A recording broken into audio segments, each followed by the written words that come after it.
Chapter 4 Turbo Day. Turbo, Turbo, Turbo! The class chanted the name of their pet's hamster. It was Thursday, and that means it was Turbo Day.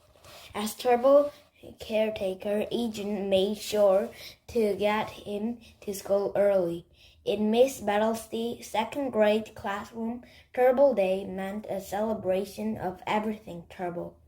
You only need two things to have Turbo Day. 1. Turbo. 2. A day. If there were one thing that would cheer up Agent, it was Turbo Day, and it would give him a chance to check Charlie's copy for the missing comic book. Just in case. Turbo, Turbo, Turbo! Who's the hamster on the go? It's Turbo! The class sang the special cheer written just for Turbo. The class was detracted by Turbo's cuteness and good hamster manners. Now was Agent's chance. He wandered to the back of the room. No one was looking. Peek. Agent quickly looked in Charlie's copy. Shake. Agent shook Charlie's backpack. Flip. He even flipped through Charlie's history book. No Super Dude's comic, but he did find a few half-empty cans of cheese. If Charlie was a thief, he was more clever than Commander Nolan, who kept stealing Super Dude's stock while he was sleeping. He was sleeping and used them to switch human Gus stock monster. Agent stalked back to the circle just in time for the Turbo game. Turbo rolled around the floor in his plastic bowl, showing off his articulate skills. Awesome. Look at him go.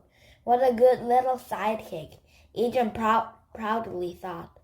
The class squealed and cheered with delight. Turbo Day was a success. Turbo first. Now, Agent called out to Turbo. Everyone will be impressed when Turbo rolled to me, just like he always does. Agent smiled at the thought. Turbo rolled and rolled and rolled past Agent. Right past Agent. What? Where are he going? Turbo rolled to Charlie?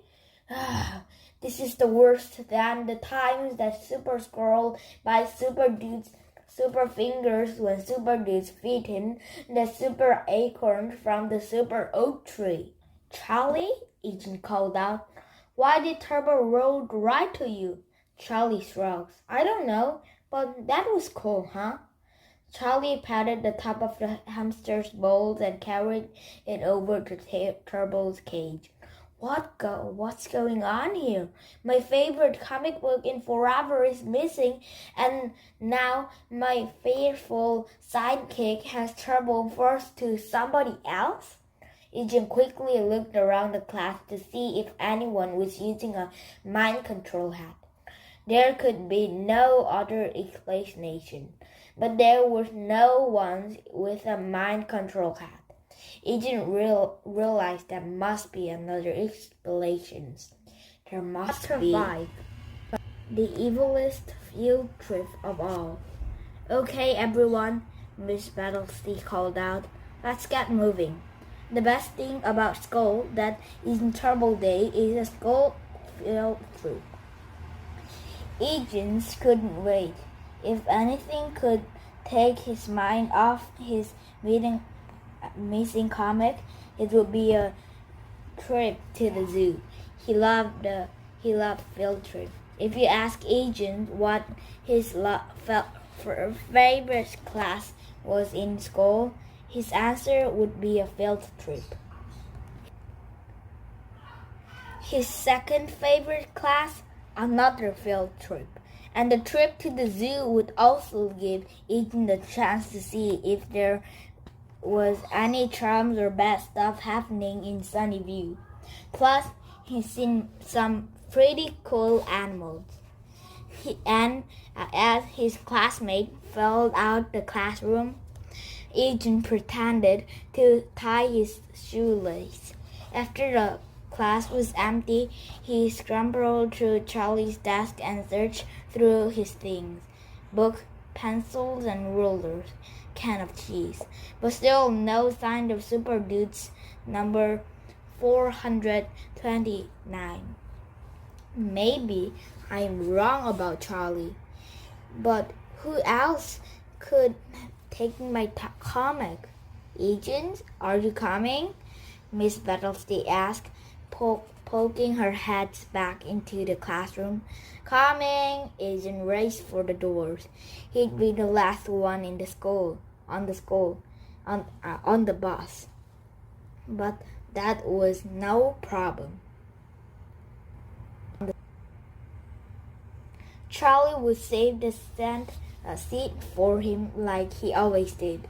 You can always count on the superhero best friend. Eugene raced up the step and onto the bus. He now felt silly for thinking his best friend Charlie has taken his comic book. He couldn't wait to sit next to him for the long ride to the zoo. And then the world turned upside down. Eugene's mouth hit the floor. He said the most horrible thing he could ever possibly see, except for the times his dad gave him a haircut. Meredith Mooney was sitting next to Charlie, not Eugene. Meredith. The awful me, my, Meredith. Ugh. Hey, Charlie, Eugene says. I thought you were saving me a seat. I got here first. Meredith smiled. Sorry, Eugene, Charlie says. She did call feral Steve. Double What kind of person steals a seat on the bus? And what kind of best friends let the seat stealers called firsties? Seat stealing is just the kind of things a supervillain do when they're not trying to crash the world or steal radio cave waste from the moon. This was not Meredith Mooney, the girl who always wear pink ribbons in her hair. This was little Miss Stinky Pinky, the sworn enemy of Captain Awesome, and no friends to his sidekick, Turbo either. She had once hamster-napped him. Nacho Cheeseman knew she was bad, even if she did wear pink ribbon in her hair. But what was her evil plan? Villains like Little Miss Sticky Pinky were always up to no good. Maybe she was trying to get information out of Charlie, or worse than worse. Maybe she was trying to crush the Sunnyview Superhero Squad. Evil hate best friends superheroes. There's a seat up here, Agent, Miss Battlesty called out and patted the empty seat next to her. Sit next to the teachers on the field trip? Brr. That's even worse than sitting next to your sister or getting pinched by wiki old Aunt Martida. What kind of superhero squad member is Nacho Cheeseman? Eugene wondered as he made a long, doomed journey to the seat next to Miss Battlesea. If he can't be counted on the battle of all supervillain called firsties, what he do when the supervillain blasts the earth with melted butter? Nacho Cheeseman is no longer on the other side of goodness and hamsters. He did steal my comic, I bet. It was time for Captain Awesome to confront a new cheesy evil. You might not be able to stand up against busted firsties, Agent said quietly, but keep your cheesy hands off my comic books. Chapter 6. Beware of the new no good, rotten, gunky, stink, eggs, monkey face, potatoes, evil, alien robot brain from outer space. Charlie rocked back and forth on his swing, trying to move. He wobbled, wibbled, and wobbled. Then wobbled some more. No luck. He wasn't going anywhere. The thing about swing is, if you can't get going on your own, then it's really just like sitting in a chair with chains. It's your turn to push, Charlie finally said to Agent, who sat on the swing next to him. Agent didn't reply. He just scratched his face off like he was pretending to be a pun. Agent, it's your turn to... No way! The word just exploded from Agent's mouth. Agent jumped from his swings, looking more scratchy and point-faced than ever before, and stomped to Charlie. Listen, Captain Awesome is the leader of the Sunnyview Superhero Squad, not Nacho Cheesehead. Nacho Cheese Man, Charlie corrected, a little annoyed. And since Captain Awesome is a little of the Superhero Squad and not Nacho Bolsonla heads, you should be pushing me on the swing, Agent continued. Now it was Charlie's turn to be quiet. He didn't know what to say or why Agent was acting like he was. Then it hit him.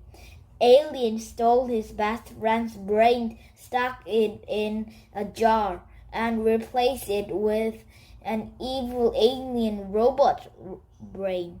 Charlie leaped from his swings. Don't worry, Captain Awesome. He used his heroic Nacho Cheese Man voice. I'll save your brain. And I know you stole my most favorite, best Super Dudes comic book ever. I did not, Charlie says, defeating himself. Did so? Issue number 429. You were there when I doubled Everett, Agent says, and you teamed up with a worstest, most evil, and pinkest supervillain in the whole biggest universe to do it. Little Miss Stinky Pinky. Gross. You don't really mean that? Charlie was stunned. I mean, it's like Mom does when she says, eat your vegetables or you won't get any dessert, Agent growled. Charlie's stomach twisted into knots and felt sick, and not just because Agent was talking about vegetables. I was wrong, Charlie began. Aliens didn't switch your brain with an evil alien robot brain. They switched into a no-good, rotten, gloggy, stink eggs, monkey face, potato, evil alien robot brain. Charlie stomped it off, then turned around. And I never stole your stupid comic book. Charlie stomped off and then turned around again. And I quiet the superhero squad. Charlie stomped off, but this time there was no more turning around. Agent plumped back onto the swings and crossed his arms. He was angrier than the time Queen Stinky Pants flushed his Super Dudes action figures down the toilet. And in fact, Agent would be a lot more angry if he wasn't so sad. Chapter 7. I Don't Feel Like Dessert. Agent sat at the table and stared at his vegetables. He rolled a pea to one side of his plates, then rolled them behind the mashed potato so he wouldn't have to look at them. Eugeni's mom made potato peas a lot. Sometimes she steams them. Sometimes she boiled them. Sometimes she added butter. Sometimes she ate a tiny little onion. But no matter how she tried to discuss the little green thing, they were still icky pea flavored. Eugene lifted his mashed potatoes with his spoons and mashed them over the peas.